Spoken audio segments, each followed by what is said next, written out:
Hi friends, ఈరోజు night డిన్నర్లోకి మా curry వచ్చేసి బెండకాయ గ్రేవీ కర్రీ అనమాట. మా స్టైల్ ఎలా ప్రిపేర్ చేస్తామో చూసేద్దాం. ఫస్ట్గా బెండకాయ ముక్కల్ని ఆయిల్లో ఒక 50% వరకు ఫ్రై చేసుకుని ఒక ప్లేట్లోకి అయితే తీసుకోవాలి. తర్వాత అదే బాండీలో కొద్దిగా ఆయిల్ వేసి ఆయిల్ హీట్ అయ్యాక మనం ముందుగా కట్ చేసి పెట్టుకున్న ఉల్లిపాయ టమాటా ముక్కలను అయితే వేసి ఆయిల్లో ఫ్రై చేసుకోవాలన్నమాట. టమాటాలు మగ్గడానికి కొంచెం ఉప్పు అయితే వేసి టమాటాలను అయితే ఆయిల్లో మగ్గించుకోవాలన్నమాట. చూడండి, టమాటాలు అయితే బాగా మగ్గిపోయినాయి. దీంట్లోనే ఒక స్పూన్ కారం అయితే వేసేసి మొత్తం ఒకసారి కలుపుకోవాలన్నమాట.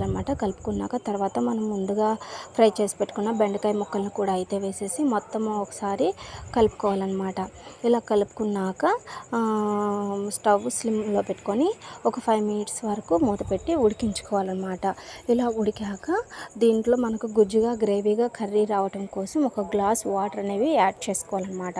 అప్పుడే కర్రీ గుజ్జుగా గ్రేవీగా వస్తుందన్నమాట. ఒక గ్లాస్ వాటర్ పోసినాక మనం ఇందాక కొద్దిగా ఉప్పు వేసుకున్నాం కదా, ఇప్పుడు కొంచెం ఉప్పునైతే యాడ్ చేసుకోవాలి మన టేస్ట్కి తగ్గట్టు. ఇలా ఉడికినాక లాస్ట్లో మనం ముందుగా కట్ చేసి పెట్టుకున్న కొత్తిమీర కరివేపాకు అయితే వేసేసుకొని స్టవ్ ఆఫ్ చేసుకోవడమే. అంతేనండి, ఎంతో సింపుల్గా చేసుకునే బెండకాయ గ్రేవీ కర్రీ అయితే రెడీ అయింది. ఈ వీడియో కనుక మీకు నచ్చితే లైక్ చేయండి, షేర్ చేయండి, కామెంట్ చేయండి.